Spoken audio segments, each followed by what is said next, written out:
Hello, welcome for another week of the Academy of Shem and Aver. I am Rabbi David Katz, and this is our 19th installment. The last 2 weeks, we were going into the Torah of Jethro. We're all familiar with what was said and spoken and taught on the topic of Jethro. Jethro being the father-in-law of Moses. Let's just do a brief review of where we've been, and we'll get caught up to speed for this week. As we know, there's a Torah portion named after Jethro.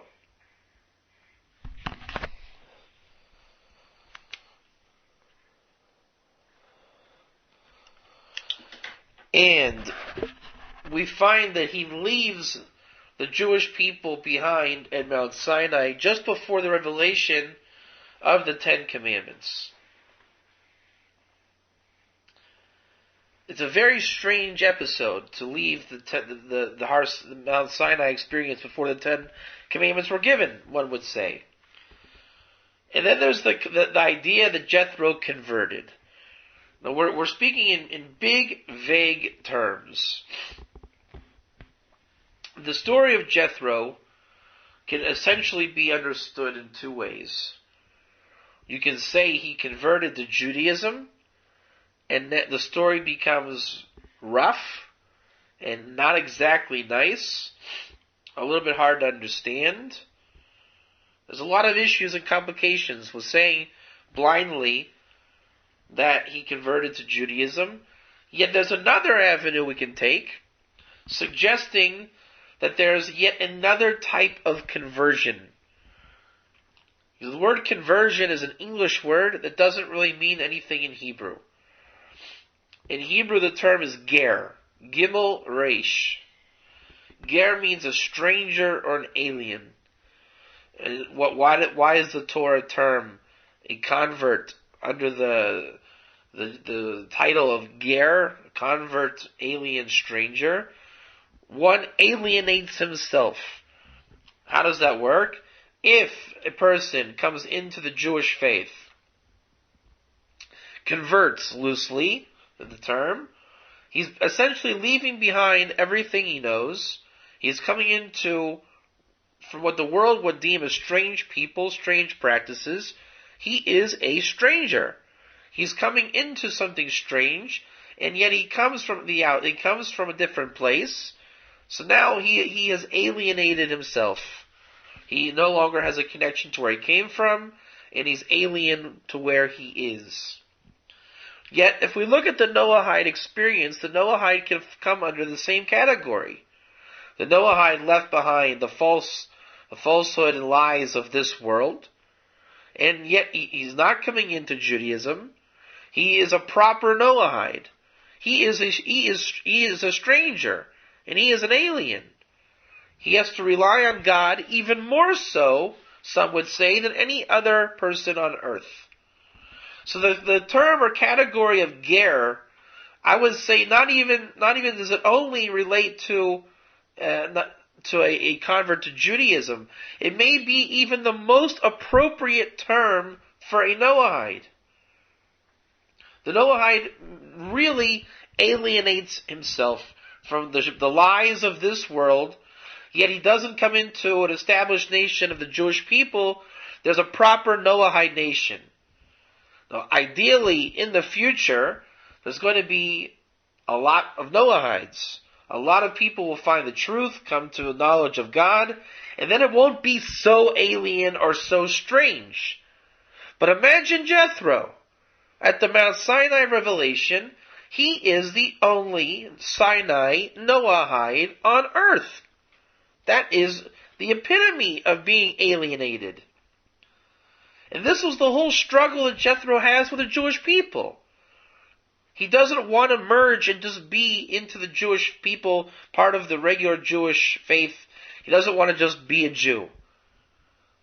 If he were to just convert to Judaism, he would be less alienated. What does he do? I'm going back to my family and to my people, where even there he will be alienated. Because they're his people in his land. They will eventually convert to Judaism, says the Torah. Jethro never comes back to Israel. He is forever alone with God. So we find the term alienated or stranger, the Hebrew word ger, really applies to a Noahide maybe the most properly. And it's not a derogatory term. It's a literal term. He's left behind the lies of this world, and he's forging his own path with God. And again, to just simply merge into the Jewish people may be the easiest way. The Jewish people, it's a hard existence as well. But at least there you have a support team. The Noahide is really walking the path of the righteous Gentile with Hashem. The good news to the story is we're not just Jethro. Each Noahide is not strictly a Jethro. As Jethro laid down the foundation, he walked the fine path first from Sinai. As the Noahides more and more come out of the woodwork, as we strive to the end of days, then it will be less of, let's call it, acute of this ger status, convert status, alien or stranger status. As the Noahides become proper, as they become more organized, more structured, more Jethro-dic, we'll call the word, Jethro-dic, more of Jethro, then you'll find the development of the Noahide nations, and then the connotation of ger may have resonate a little differently. The imagery and the perspective of the Noahide and the Noahide nations may resonate a little differently. But Jethro was that consummate ger. He alienated basically the entire world. He walked the path of the righteous Gentile. And where do we see this? Abraham, he was called Ivri, Hebrew. He crossed the river, he walked alone. He was the first Jew.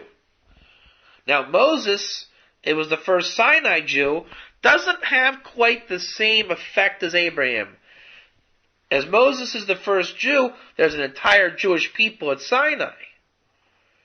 So the tables are turned. Abraham becomes the first Jew. He faces the entire world. He was a true ger. This is why the Torah calls Abraham a ger. You don't find Shem being called a ger. Shem was hardly a ger. He may have alienated the world, but that was due to his greatness and stature in Torah. The world was of Noahide at that time, as the world was founded by the sons of Noah. So Shem, in his alienation, was in his greatness, not to his any other way of being. So now that at Sinai the tables are turned. The Jewish people now are the nation, standing at Mount Sinai. And it's the Noahide that went into exile, so to speak, from Shem. Jethro being the first one there to bring to light the concept of being an open, testimonial Noahide at Mount Sinai. Now, before I go into last week's discussion of a bit of review on Jethro, I want to make one point essentially clear. We said that Jethro is the eyes of the nation, of the Jewish people. Moses was telling Jethro, come with us and you'll be as dear to us as our own eyeball. And what we learn from this is that the Noahide is sight. The Noahide comes in the root soul of the world of Bria. There's 4 worlds, essentially. There's a 5th, but there's 4 functioning worlds. Atzilus, Bria, Yetzirah, and Asiya. doing, Asiya, creation, Yetzira, yet another form and usage of creation, Bria, in Atzilus emanation. The world of Bria, where the Noahides are derived, can be broken down. Don't read it Bria, creation. Read it with Ria. The base that starts the word is with, and the next four letters, Reish, Yud, Aleph, Hey, spells Ria, vision. With vision. The Noahide has the ability to see the falsehood, lies, and evils of this world. And what they happen to see is the truth of the Torah. Yet the Noahide will tell you, how can you say this? We see nothing. This is what was told to me. And the explanation is this. The Jewish people lack vision. But what they happen to have is a heritage in the wisdom of Torah. The ability to interpret. So what we have is a Noahide basically expressing his vision, lacking the Torah to be able to explain the vision. And this is where the partnership really comes in. I don't know if you guys saw the movie Hear No Evil, See No Evil. It's kind of that kind of relationship. The Jewish people lack the vision. They don't see the Torah functioning in the world. But because they're an enclosed nation, they have the ability of Torah heritage through thousands of years, being passed from generation to generation. This is called Tzvi, the concept of a deer running. Every generation it gets passed on. Whereas the Noahide comes from yet another Hebrew word for deer, Ayil. And in the Midrash, the Midrash compares Hashem to Ayil and Tzvi. We say by the Mount Sinai experience, by the Tzvi, the deer, Hashem first he came to Egypt, then he took us to the Red Sea, then he came to Mount Sinai, then he gave us the revelation. Each time was a revelation. But yet the Ayil, yet another form of the deer, one has little jumps all the time, one jumps in big long strides.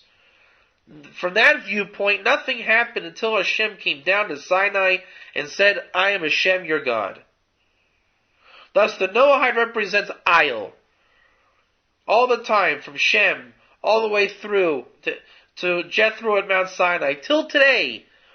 Not until the Noahides are absolutely visible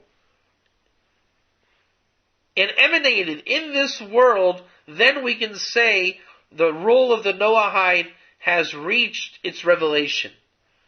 It's not to say that they don't exist. Noahides have existed since Shem. But it's the big revelation of the Noahide, which we can see the blessings of the world coming down.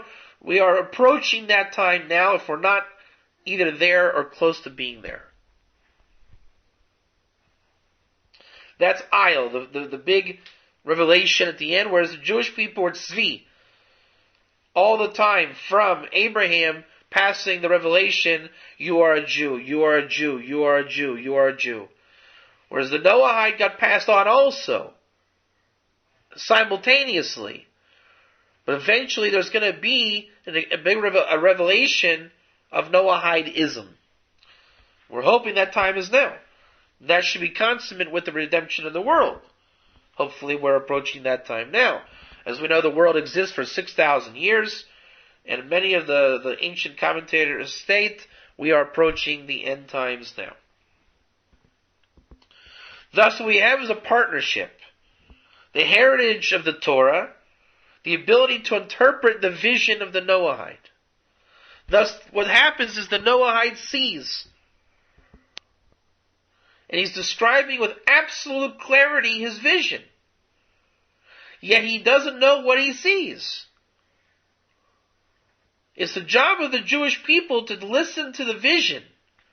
And when you listen, and you really listen, you can see what they see. The Noahide sees absolute Torah in the world. So when the two come together, the listening and the vision, what you find is a true understanding and revelation of Hashem and Torah in the world. And you'll find out that nobody else can see what the Noahide sees unless he's coming from a deep level of soul. It's not an accident. Nobody just sees what a Noahide sees. And nobody can interpret what a Jew can interpret. So when the two come together, the Noahide will understand that his seeing is not an accident, nor is it flawed or lacking in clarity. And the Jewish job is to take that vision and understand, man, he's seeing what I've learned. The two come together. It's a Kiddush Hashem, a sanctification of God, and it's a fact then that the Torah and Hashem exists and runs the world. That is by nature the partnership. The Jew can't believe the Torah is true, and the Noahide can't believe that what he sees is true. The two need each other. They come together, and you find out that the Torah you learned was true, and what you see and don't know is also true. I don't expect you to exhaust this topic now, but we're going to work with this. This is going to be an ongoing, working partnership. There's no other way to explain the partnership other than it's true. And what we find at Mount Sinai, when the Jewish people said, Nasa v'nishma, we will do and we will listen. You should say we will listen and we will do. The Jews say, Nasa, we will do and we will listen, v'nishma. And it's the opposite way of saying something. So the best way to understand that is Nasa, we will do, v'nishma, and we will listen. The Ten Commandments is predicated on the fact that two are actually one. I am Hashem your God. You should have no other gods. That's the same thing. If I am Hashem your God, then there are no other gods. So what does Hashem do? He clarifies. I am Hashem your God. You should have no other God. Two commandments that are really one.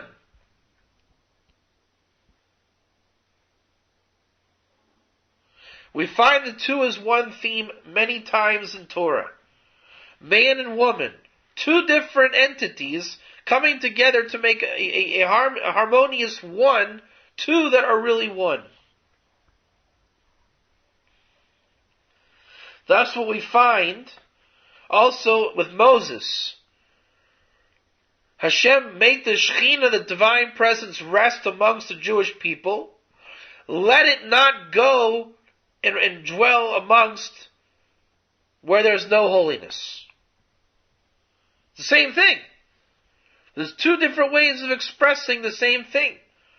So now that we have Nasa, we will do, V'nishma, we will hear, that is two that are one.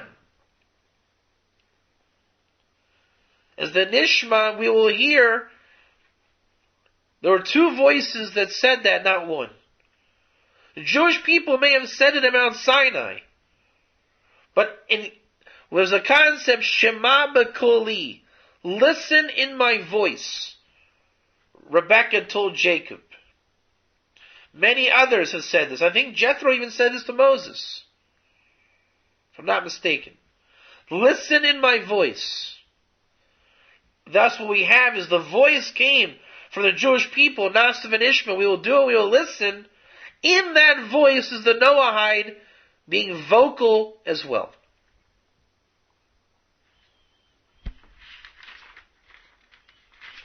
So now let's go back and do a quick review from last week. I'm going to express one more time, because I really want this to be clear.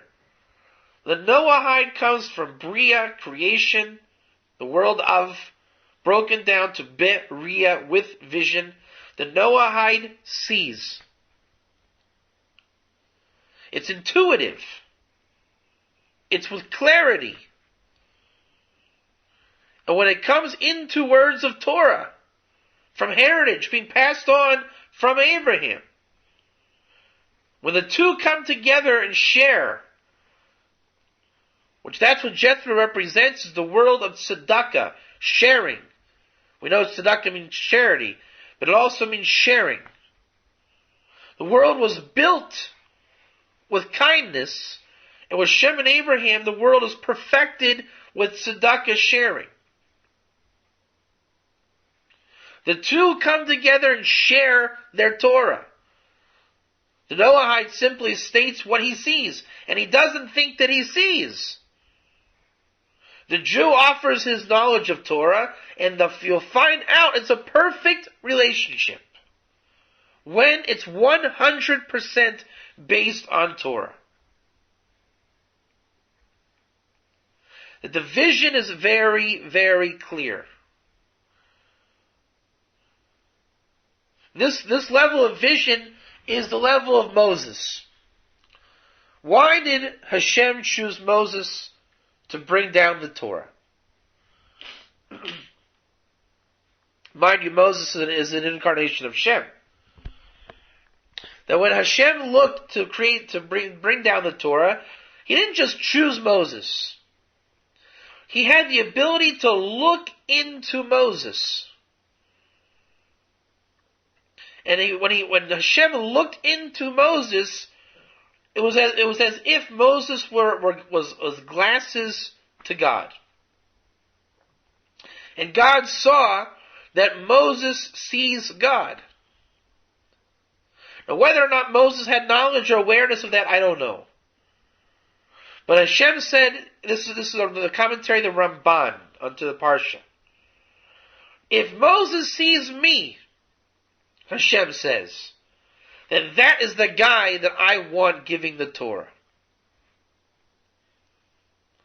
So what we have then is the relationship of the Noahide and the Jewish people. Is the Jewish people were given that Torah, and it's the Noahide that has that vision of when Hashem looks through you, he sees that you see him. And when Hashem looks at the Torah of the Jewish people, he sees that is the Torah of God. You put the two together, and it's an absolute revelation. Two that are like one. It's a concept that goes all through the whole Torah.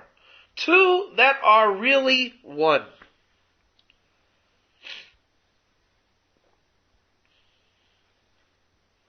Without the vision, you never know that the Torah is true in the world. Without there being a Torah, you never have the proof that the vision is true. Vision and hearing need each other.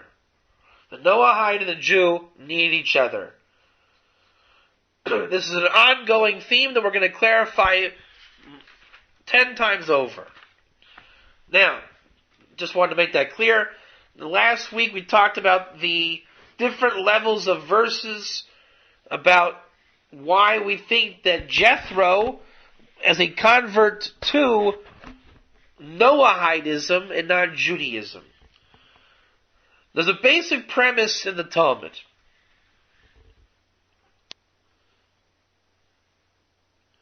If there are two possible answers, Zvei Dinim, in Talmudic terminology, Zvei Dinim, two laws.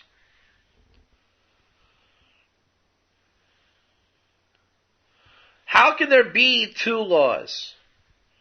Let's say Jethro converted to Judaism. Do you know that to be a fact? The answer is no, I don't. It's not a fact. Nowhere do we find in the Torah written ABC, Jethro converted to Judaism, not Noahide. There's one answer, end of story. So we are forced to say that there are two possible answers. Noahide and Jew. So the most obvious answer, coming from the level of wisdom, is he converted to Judaism. There's no reason to believe he converted to Noahidism. Nobody's ever done that. Nobody does that. Don't know what you're talking about. He converted to Judaism. Then you have to ask yourself, does it make sense that he converted to Judaism? The obvious answer again would be yeah. But upon further clarification, does it really make sense that he would leave before Sinai? Moses would send him off? The whole conversion to Judaism is a little strange.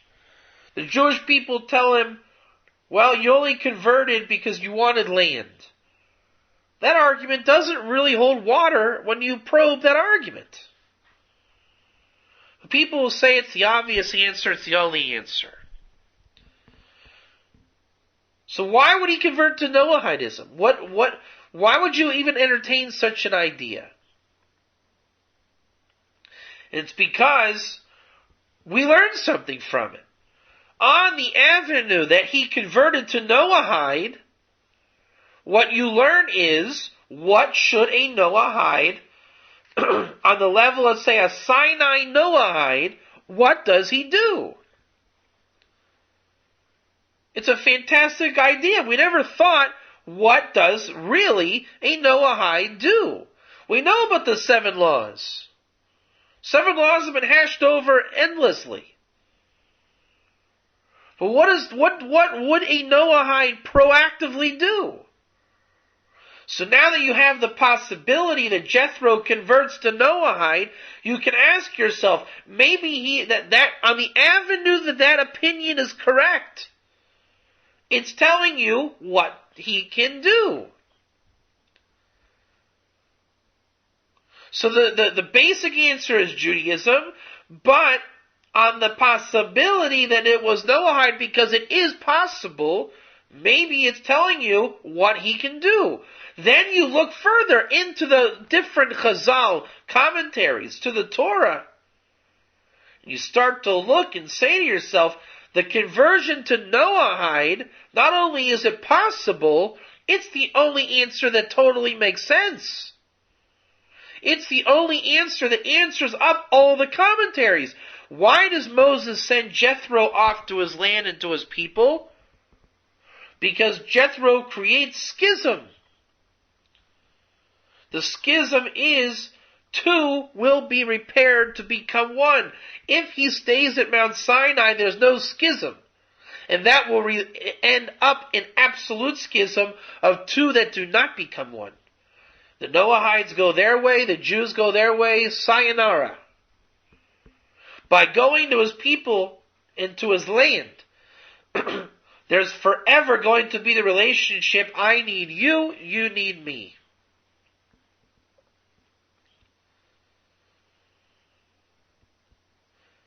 Thus Jethro leaves before the giving of the Torah. And now you can say, maybe Moses didn't send him off out of animosity. Which we know that Moses and Jethro are incarnations of Abel and Cain. So if you want to perpetuate the hatred of Abel and Cain, say Jethro converted to Judaism and abandoned the Jewish people. Why would he abandon the Jewish people? But on the level that he is a Noahide, it makes total sense. Now what you find is the brotherhood between Jethro and Moses going backwards to Cain and Abel.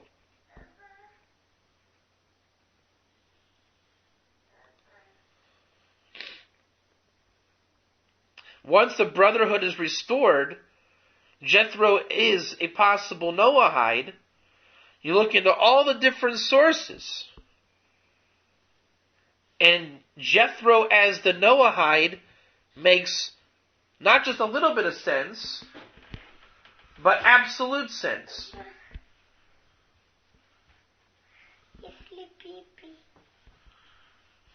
Wait 1 second, we have a visitor. Go in the diaper. Go petit tool. That's petit tool. Talamita.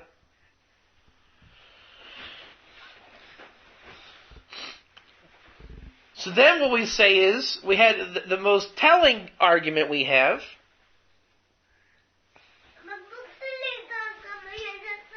Okay, take your bottle. Sorry about that. So the most compelling argument we have is, Moses tells Jethro, don't forsake us, as the Jewish people will say to you, you only converted out, you did not convert out of love, you converted because you wanted land. And once you found out there was no land, then you said, well, I guess conversion isn't really worth it. That's what we went over last week in the verses. So to say that that level of conversion is what he converted to Judaism, that doesn't really resonate and make sense. To say that he only converted to Judaism, the Torah given is in Jethro's Torah portion, he only converted to Judaism because he wanted land. Once he found out he's not getting land, he left. Yet it doesn't change anything.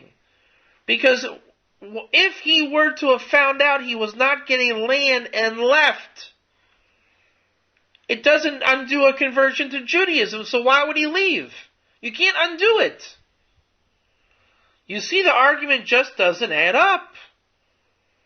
But if you say like this, or then we're going to get on to the new material, if you say he converted out of love, and what we find is that a convert to Judaism, according to the Talmud, which we're going to also clarify this, converts out of fear.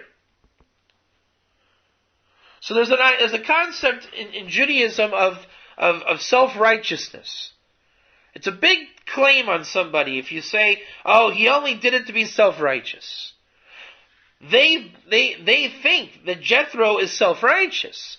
To convert or to be a lover of God, Abraham was called Avraham Oavi, Abraham my lover. Shem also was called Shem Oavi, Shem my lover.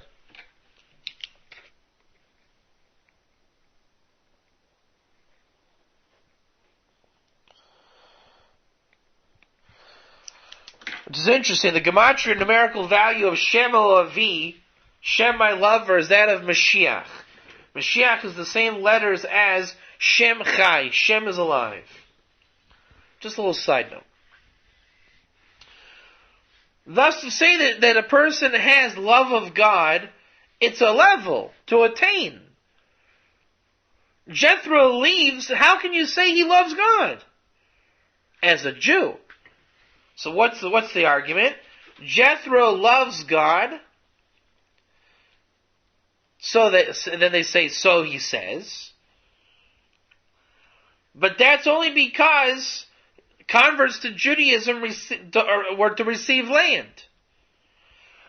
What does Jethro say? I don't even want land. So the love of God is predicated on not receiving land. They view it as, oh, he's above land. He's going back to his land and his people. And the convert to Judaism apparently would receive land. Then it's revealed that converts to Judaism do not receive land. So Jethro says, well, there's nothing between me and the Jew. He doesn't have land, I don't have land. And he leaves. Therefore, his love of God is not true. It was a big sham. That's the complaint that they'll say if you leave. Now, which one sounds more plausible? Based on reality and realistic terms? Or based on Jethro only converted because he wanted land, didn't know the law that converts would not have land? I think it speaks for itself. So we see there's two opinions. There's the wisdom approach that's on a surface level, that's revealed and obvious, and there's a tznius or modest approach, getting into the opinions of the Torah and making sense out of it and saying, this one sounds really right. Yet are both true? Could be. And how can both answers be true? How can two really be one? on the merit that both are possible, we can learn Torah truths of each one.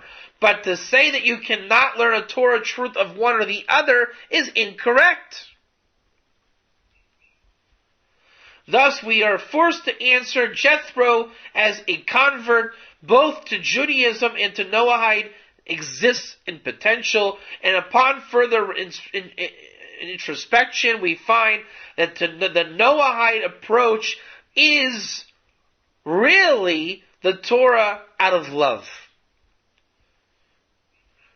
It's an obviousness to answer to Judaism he converted, but to find Noahide truth in Jethro, the Torah becomes a tad more divine. You start to see that it's a little more real. And I'm using the word see. You start to see that Jethro was a Noahide. You can hear that he converted to Judaism, yet you can see that he converted to Noahide. Now, to see that he converted to Noahide requires Torah knowledge. You can't just see it and say, oh yeah. You can't just look at the Torah and say, yeah, it's obvious, he converted to Noahide. No, it's not obvious. What's obvious is he converted to Judaism. But you can see that he converted to Noahide. And when you apply Torah knowledge to that vision, all of a sudden, the Torah seems to support the vision we see that he converted to Noahide.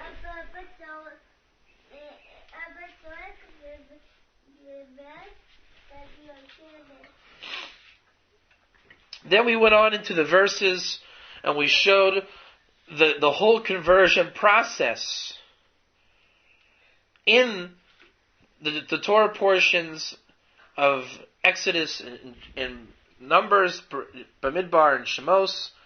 The passages dealing with Jethro support visually and audibly the Noahide. That's our introduction. I think now we're standing on a stronger foot. This is apparently going to be at least a 2-part class, maybe 3 or even more. I thought we were done last week, and this week I realize we have a lot more work to do with Jethro, and ultimately it does go back to Shem. Now there's also another term I want to bring in here. This is a bit of a revelation, or a novelty. Again, we take our concept of a convert, ger, alienate or stranger. Conversion. Jethro is the consummate convert. And again, you can say he converted to Judaism. Again, you can say he converted to Noahidism.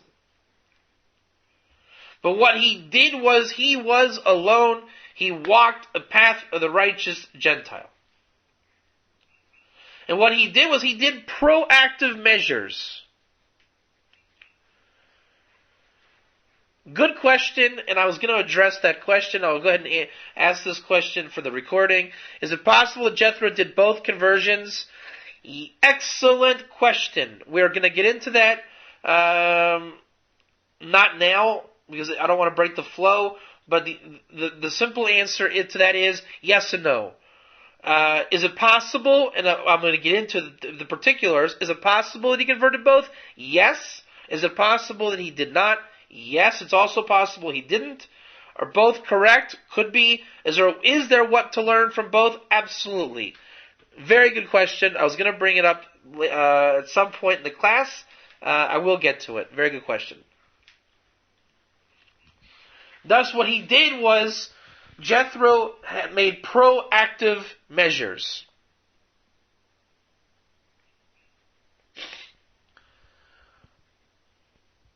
The most basic we're going to talk about, and I don't want to get into everything now, everything in its place. Jethro did circumcision. I've met with many Noahides that have done circumcision. And again, this is a big topic we're going to get onto. It's not to be exhausted now. But what we find is there's the 7 laws, don't do this, don't do that.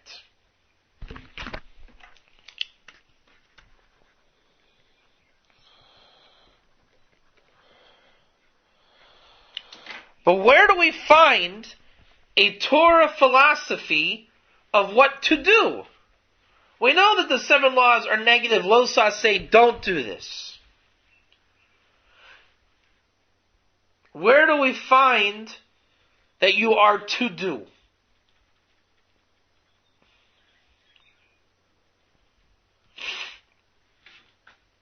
And one of the things to do is circumcision. Just go on to state the Ramban, when he explains Jethro's conversion, on whatever conversion level that is.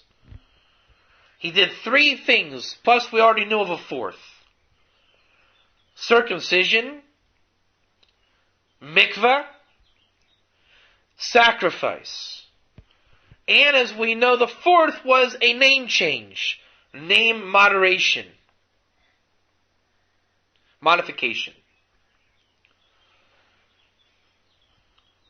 Thus we find Jethro is proactively a Noahide, or a convert, if you want to be specific and literal. But what I really want to look at now is the concept of what is the word for conversion. And so in Hebrew there's the suffix that comes at the end of a word, and it's called a vav and a nun. So I don't know how many of you know this word, betachon means to trust in God. Like emunah is faith, and betachon is to trust, to be of trusting God. It's spelled beit, tet, chet, vav, nun. And the grammar works that it's called betach, which means trust. And when you put the vav and the nun at the end of the word, it becomes a constant condition. Trust, betach. But I trust you. I have full trust in you. Betachon. It's done. It's a sealed deal. I trust. Whereas betach is there's trust. You know, do you want to go have a bite to eat? Betach. Yeah, sure. Forever? No. I forever want to have dinner with you. Betachon. I trust this absolutely forever. We are, okay. So, a very interesting insight. Look at the word for throat in Hebrew. Gimel Resh Vav Nun. Garon. And I thought about it. The word for throat is a convert, Gimel Resh, constant condition, Vav Nun. So a throat is conversion. How can it be that the throat is speaking of a constant conversion? In the words of the Vilna Gaon, a rabbi from the year 1700, in his commentary to Song of Songs of King Solomon, there's a lot of times in Song of Songs imagery of the throat. Also the head, also the body. That's the imagery of Song of Songs. But the throat is particular. The body is likened to the commandments. 613 commandments. You can also say the 7 laws of Noah correspond to the body as well. And then you say the head is the Torah, the intellect. And the throat, or the neck, is what joins the head to the body. And it's interesting. When we talk about conversion into Judaism, a regular convert to Judaism, what he does is, he strengthens the connection to the commandments. This is his conversion of fear. Regular conversion into Judaism. So we find a conversion to...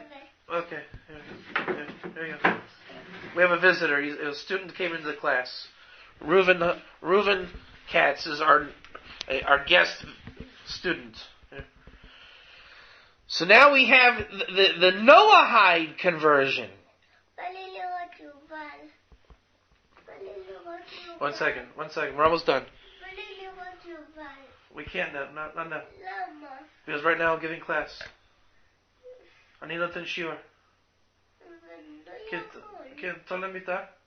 עוד 10 דקות. תעלה מיטה.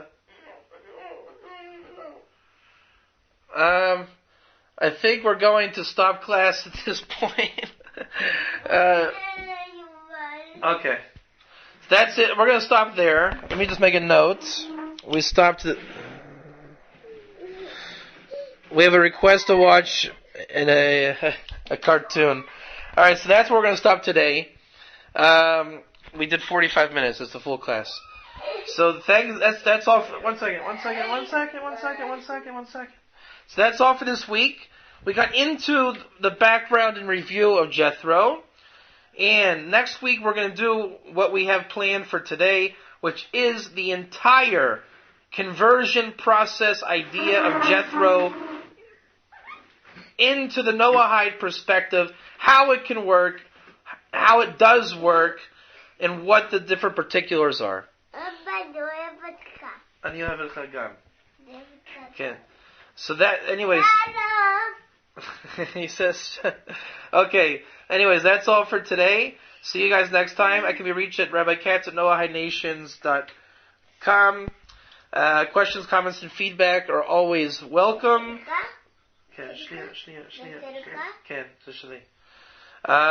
Please do review on any concepts or questions from previous classes.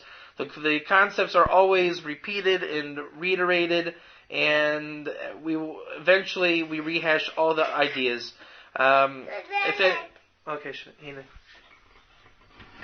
Everything that we cover will be used again at some time. So don't feel that you, if anything is missed, don't feel it's lost. Either review or ask, or it will come again, Torah of Shem. So thank you for all this week. See you next time, and we will continue with Jethro next week. Thank you very much. Have a great week.